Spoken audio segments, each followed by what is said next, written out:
జననానికి ముందే నేను శ్వాసించాను, మరణానికి ముందే నేను జీవించాను.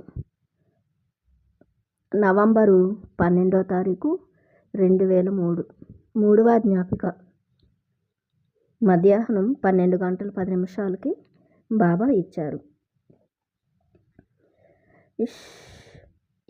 ఇంకో 3 రోజులలో అమృతం ఒక గుండ్రని క్రిస్టల్గా కరిగిపోతుంది. వేచి ఉండు. నువ్వు ఏమి ఆలోచిస్తున్నావు? తల్లిదండ్రులు మిఠాయిని తినాల్సిన ఆవశ్యకత ఉంది. మొదట మనం వారికి తినిపిద్దాం, మరియు తర్వాత సృష్టి నిర్దేశించినట్లుగా వారు పిల్లలకు వడ్డిస్తారు. మొదట వారు నా బాలుడి దగ్గరకు, తర్వాత నా ఆత్మ సహచరుడి దగ్గరకు వెళ్తారు.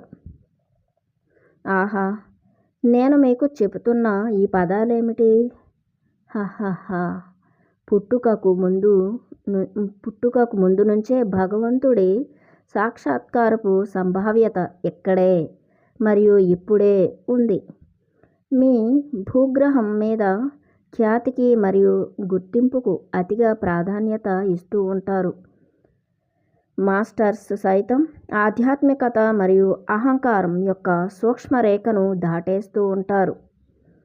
జననానికి ముందే నేను శ్వాసించాను, మరణానికి ముందే నేను జీవించాను. అవగాహనకు అందని దాన్ని గురించి చింతన చేసే ముందు 10 అంకెల వరకు లెక్క పెట్టు. ఆ తర్వాత వచ్చి నాతో మాట్లాడు. ఇప్పుడు ఒక్క క్షణం మౌనం. నీ మనస్సును నేను నిద్రలో పెడుతున్నాను. హహా. నిద్ర మరియు మెలకువ. నాకు ఆటలంటే ఇష్టం. నా బాలుడికి కూడా ఇష్టం. నేను ఇప్పుడు కదులుతాను మరియు ఇక్కడే ఉంటాను. నిశ్శబ్దంగా ఉండు. అవును, ఇంకా ఎక్కువగా. నువ్వు అనంతకాలం నుంచి చేస్తున్నట్లుగానే నా కోసం నృత్యం చేస్తావా? మన అమృతం నా బాలుడిని కరిగిస్తుంది. ఆహా, నేను నిన్ను ఊగమని చెప్పానే. నేను గాలి ద్వారా చూస్తున్నాను. బాబాజీ. ఓం సూర్య ప్రేమానంద్. ఈ జ్ఞాపిక యొక్క అంతరార్థం మనం తెలుసుకుందాం. ఇంకో 3 రోజులలో అమృతం ఒక గుండ్రని క్రిస్టల్గా కరిగిపోతుంది అని చెప్పారనమాట బాబాజీ. అంటే అమృతం అంటే ఏంటి? జ్ఞానం. జ్ఞానం అనేది ఒక క్రిస్టల్ లాగా అలా కరిగిపోతుంది అని చెప్తున్నారనమాట.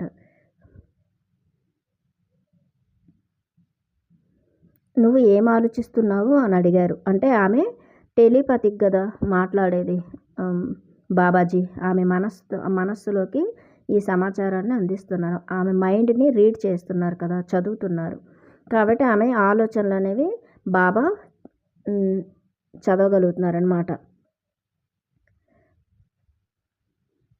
తల్లిదండ్రులు మిఠాయిని తినాల్సిన ఆవశ్యకత ఉంది అని చెప్పారు. అంటే తల్లిదండ్రులు మిఠాయి అంటే ఏంటి? ఇది జ్ఞానమే కదా. తల్లిదండ్రులు అంటే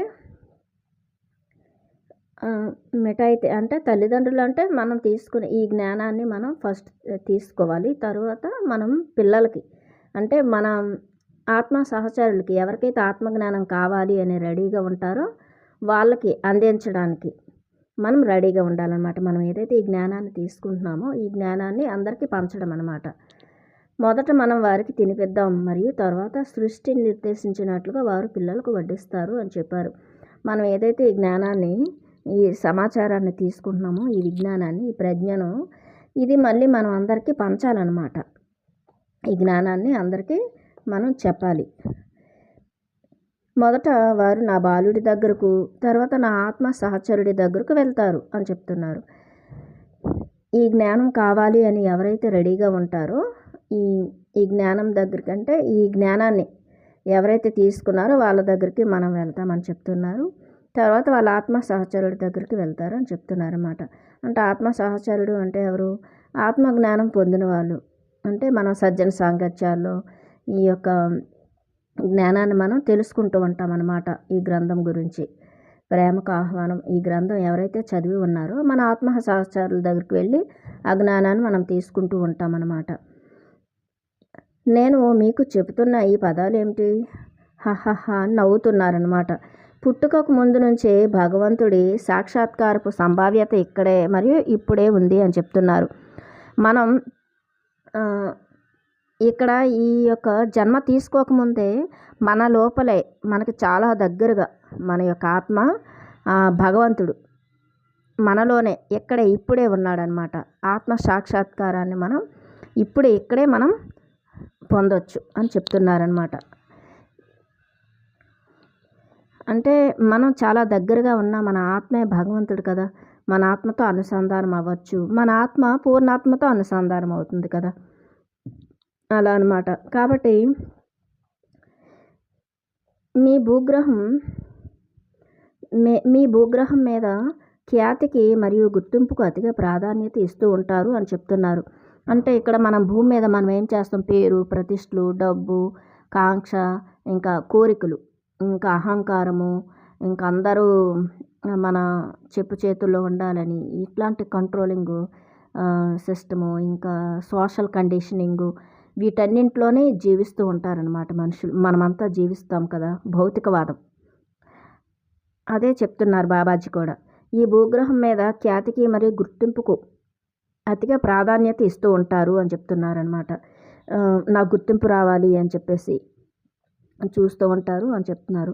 మాస్టర్స్ సైతం ఆధ్యాత్మికత మరియు అహంకారం యొక్క సూక్ష్మరేఖను దాటేస్తూ ఉంటారు. మాస్టర్స్ సైతం అంటే మాస్టర్స్ అంటే ఎవరు?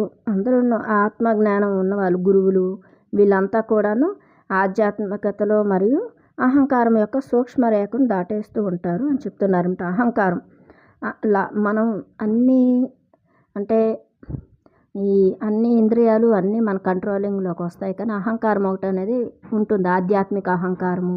ఇవన్నీ ఆ సూక్ష్మరేఖను కూడా దాటేస్తారు అని చెప్తున్నారనమాట. దాన్ని దాటేసి అప్పుడప్పుడు ఆధ్యాత్మిక అహంకారం కూడా ఉంటుంది మాస్టర్స్, గురువులకు కూడా కదా, ఆ సూక్ష్మ రేఖను దాటేస్తూ ఉంటారు అని చెప్తున్నారు. ఇక్కడ మనం ఇది గుర్తుపెట్టుకోవాలన్నమాట. అహంకారం అనేది ఆధ్యాత్మికత అహంకారం కూడా మనకి వస్తుంది.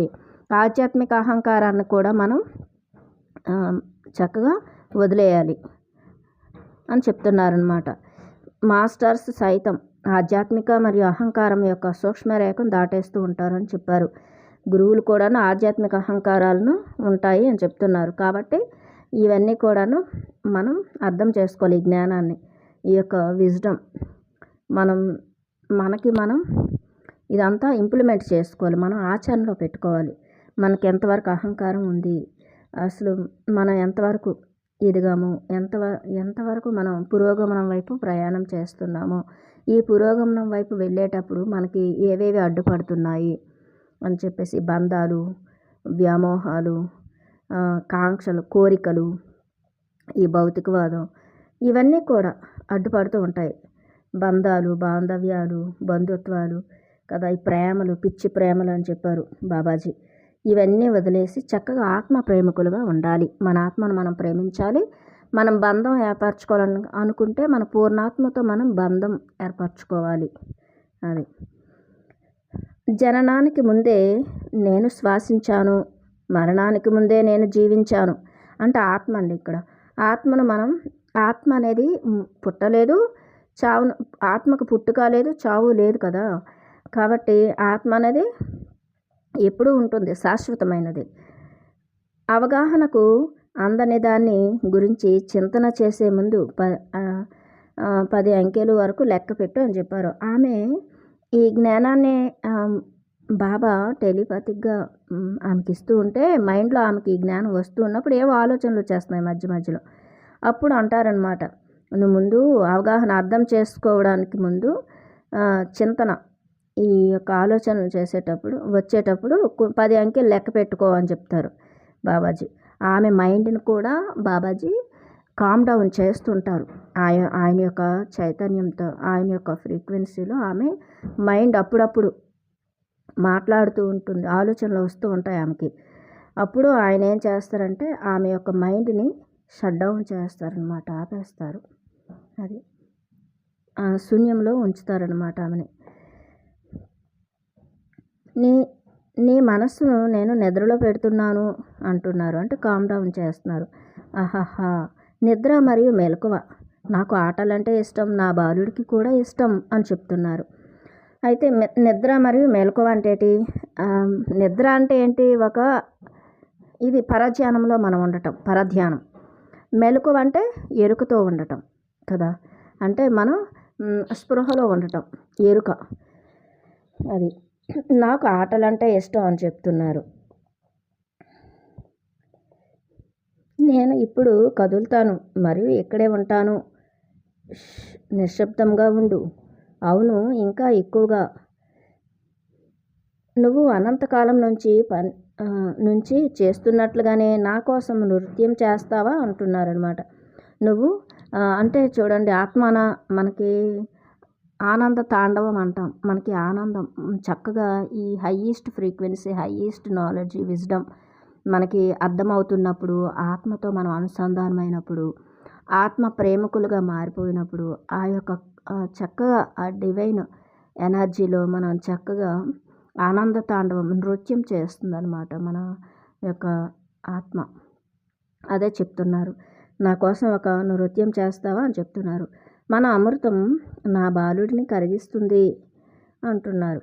ఈ జ్ఞానామృతం, జ్ఞానం అనే అమృతం నా బాలుడిని కరిగిస్తుంది అని చెప్తున్నారు అనమాట బాబాజీ. ఈ జ్ఞానం అనేది ఎవరైతే, ఈ జ్ఞానామృతాన్ని ఎవరైతే మరి చక్కగా అంటే తాగుతారో, ఈ జ్ఞానాన్ని ఎవరైతే తీసుకోగలుగుతారో వాళ్ళని కరిగించేస్తుంది అని చెప్తున్నారు. వాళ్ళ లోపల ఉన్నటువంటి భ్రమలు అన్నీ, మన లోపల ఉన్న భ్రమలు ఇవన్నీ కరిగిపోతాయి అన్నమాట. భ్రాంతులు, మాయ అంతా కరిగిపోతుంది. ఆహా, నేను నిన్ను ఊగమని చెప్పానే అన్నారు. అంటే ఆమెని చక్కగా నాట్యం చేయమని చెప్పారు కదా, అదే చెప్తున్నారు అన్నమాట. నేను గాలి ద్వారా చూస్తున్నాను అని చెప్తున్నారు బాబా. ఆమెకి అనిపిస్తుంది కదా, చెప్తున్నారు బాబా నాట్యం చేయమని, ఎలా చూస్తారు అని చెప్పేసి. నేను గాలి ద్వారా చూస్తున్నాను అని చెప్పారు బాబాజీ. ఆయన ఒక శుద్ధ చైతన్యం కదా. ఆ చైతన్యం అనేది ఆమె చూడలేదు, కానీ ఆమె టెలిపతిక్గా ఆ యొక్క సంభాషణను మాత్రం వినగలుగుతుంది. అది నేను గాలి ద్వారా చూస్తున్నాను అని చెప్పారు బాబాజీ. ఇది